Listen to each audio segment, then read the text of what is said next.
La idea es un poco charlar con vos y que nos cuentes, que ilustres a nuestros televidentes respecto de este personaje, de Gustavo Feldman. Bueno, yo creo que sería importante enmarcar esta temática en el porqué de la intervención de abogados o de organismos de derechos humanos en, en el proceso de designación de los jueces.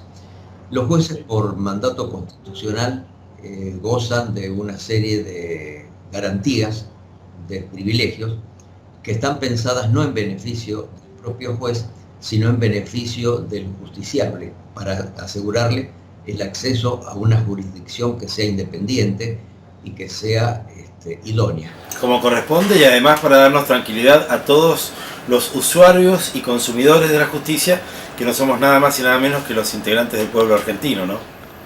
Ese es exactamente el sentido de la garantía. No es un privilegio de una clase, de una casta, de un funcionario, de un juez, sino que es una garantía puesta en favor del usuario, como vos bien decís, del servicio de justicia. Todos recordamos con tristeza la forma en que normal y habitualmente se hacían las designaciones de los jueces, alguna vez entre gallos y medias lunas y medias noches o medias lunas, salían designaciones masivas de jueces y nadie se enteraba quiénes eran ni de dónde venían. Cuando terminó el terrorismo de Estado hubo una gran posibilidad de sanear al Poder Judicial, que los dos partidos mayoritarios renunciaron porque prefirieron repartirse los cargos antes de dotar a la población de un Poder Judicial independiente e idóneo. Un statu quo que nos está costando carísimo, Carlos, ¿no? Pero hemos pagado un precio y seguiremos pagando un precio muy alto, y ustedes lo saben perfectamente bien en Mendoza. Tienen un termómetro perfecto de qué es lo que ocurre con estos nidos del terrorismo, con estos nidos autoritarios dentro del Poder Judicial, que es nada más y nada menos que el último baluarte donde nosotros podemos ir a pedir que se respeten nuestras garantías. Es gravísimo. Yo creo que lo que al televidente le tiene que interesar es saber que las cuestiones vinculadas con la justicia, las cuestiones vinculadas con las designaciones de los jueces, no es algo que esté reservado al recoleto ámbito del Poder Judicial o de los abogados. Esto es algo que tiene que interesar y movilizar a la gente, porque en definitiva un mal juez va a perjudicar a la gente, no va a perjudicar al abogado, al menos directamente, o que también puede ocurrir, pero es como vos definías, al usuario del servicio de justicia al que va a perjudicar. Es decir, que lo ideal sería que a los ámbitos de la justicia lleguen los mejores de nosotros, ¿no? Así está pensado dentro de nuestro sistema judicial. O sea, para acceder a cualquier cargo público, con mucha más razón, a la justicia tiene que tener idoneidad. Y la idoneidad tiene varios aspectos. Es la idoneidad técnica y es la idoneidad moral. Yo no sé si la idoneidad moral, la idoneidad ética, no es más importante que la idoneidad técnica, que obviamente no puede ser de ninguna manera desechado. Bien, ¿y qué es lo que se cuestiona a Gustavo Feldman? Porque hay una serie de problemáticas que verdaderamente nos devuelven un perfil de este hombre que intenta ser camarista, que nos preocupa como mínimo, ¿no? Es altamente preocupante, porque lo que él aspira es a ocupar un puesto en un tribunal oral federal que va a tener que nada más y nada menos juzgar los delitos del terrorismo de Estado. Entonces ahí tiene que estar un magistrado con un perfil muy claro, muy definido. Lo que se le enrostra como conducta inadecuada de todo punto de vista para quien aspira a semejante cargo, es haber insinuado, haberle ofrecido a un estudiante, cuando era profesor universitario, aprobarle en una materia a cambio de un servicio sexual. Eso es gravísimo. Eso es gravísimo y está probado. O sea, en una entrevista periodística, el fiscal Feldman reconoció que él había enviado ese correo por Messenger o por la red social de que se trate, pero que se había confundido y que en realidad la destinataria era su esposa. Aquí que la esposa no es estudiante. Queda una sospecha fuerte, o sea, yo no estoy diciendo de ninguna manera que haya cometido Feldman los hechos de los que se los acusa, pero sí que esos hechos son muy graves, que debe dejarse toda sombra de lado y debe esclarecerse debidamente en ámbitos administrativos, como la universidad donde se está tramitando un sumario, como el Consejo de la Magistratura, que tiene la responsabilidad y la obligación de estudiar todas estas cuestiones a fondo, y en el ámbito de la justicia, donde tengo entendido que se han promovido una acción resarcitoria de daños y perjuicios muy fuerte por parte de la alumna, que fue la destinataria de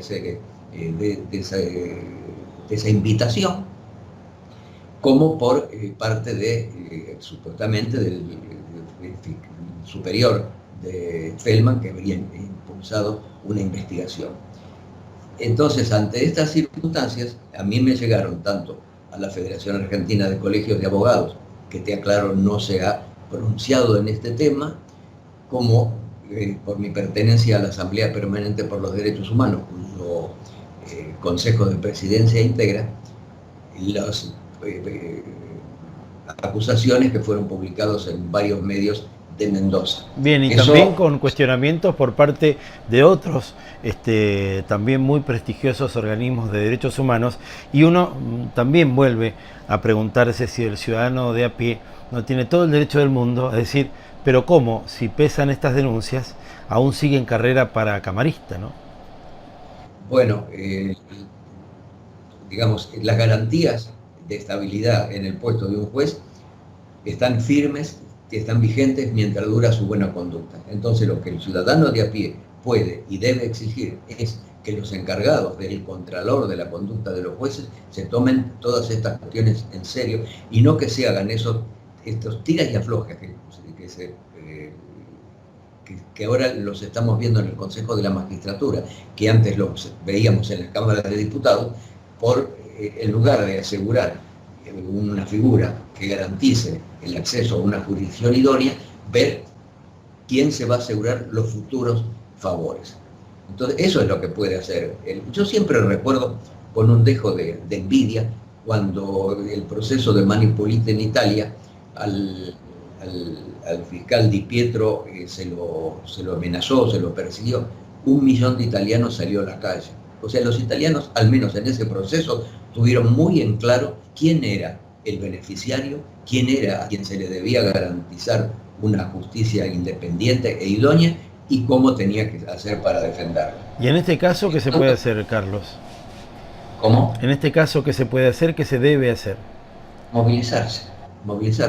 O sea, los abogados, los periodistas, los que tenemos el verdadero interés en una justicia idónea e independiente, y los abogados y los periodistas lo tenemos, por lo menos los que estamos comprometidos con estas cuestiones, explicárselo a la gente, y desde nuestros distintos lugares tratar de incentivar esa participación, convenciendo a la gente de cuáles son los riesgos que existen cuando quien debe impartir justicia no lo hace con la ciencia, la conciencia, el espíritu, la mente y el corazón puesta en el reto de impartir justicia. Cuando un juez accede comprometido con un partido político, con un sector de poder, a la corta o a la larga va a tener que devolver favores.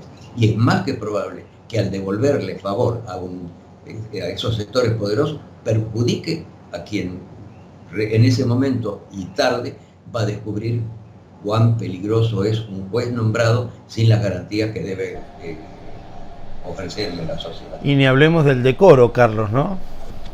No, bueno, el decoro, o sea, yo creo que el juez, como la mujer del César, es lo que es y también lo que parece. Bien, claro, bien, como corresponde. Te agradecemos muchísimo estos minutos, la disponibilidad tuya, justamente para responder este requerimiento, y con esa objetividad que te da tu condición de trabajador por los derechos humanos de muchísimos años, y también por la lejanía que por cierto te pone en otro lugar. Así que más que agradecidos y ojalá podamos establecer pronto un nuevo contacto como este. No, al contrario, el agradecido soy yo de haber podido colaborar, si se pudo, con algo para echar un poquito de luz en este tema, fundamentalmente aclarando que no se trata de una cuestión privativa de los jueces, privativa de los políticos, privativa del poder y privativa de los abogados, sino que es algo que tiene que tener preocupado y ocupado al más amplio sector posible de la sociedad. Muchas gracias por el contacto. Hasta la próxima, que estés muy bien, ¿eh? ¿Sabés lo que me pasó una vez, Javier, aquí en la peatonal? Mira, justamente con este cartel que mostrabas, me pasó que me puse del lado de una chica a la que querían llevar a la comisaría porque venía en bicicleta andando por la peatonal. Antes no estaba tan bien señalizada la prohibición del uso de bicicletas aquí. Todo esto merece un tratamiento en un programa especial, un abordaje. Yo fui concejal de Capital, conozco algunas de las razones por qué se tomó esa decisión. La cuestión es que sabés cómo terminó aquella anécdota. Conmigo también, en la comisaría tercera, ayudando a esta chica que no era tan chica, pero tampoco era tan grande, una mujer muy bella que manejaba su bicicleta. Ambos terminamos en la comisaría. No es la primera vez que a uno le pasa, tratando de ayudarle a alguien que está en manos de la policía, que no siempre lleva adelante su tarea como corresponde. Está pasando una motoneta que mete muchísimo ruido, y estamos en la peatonal. Y te digo que la mayoría de los policías realizan muy bien su tarea. No fue aquella una de esas oportunidades.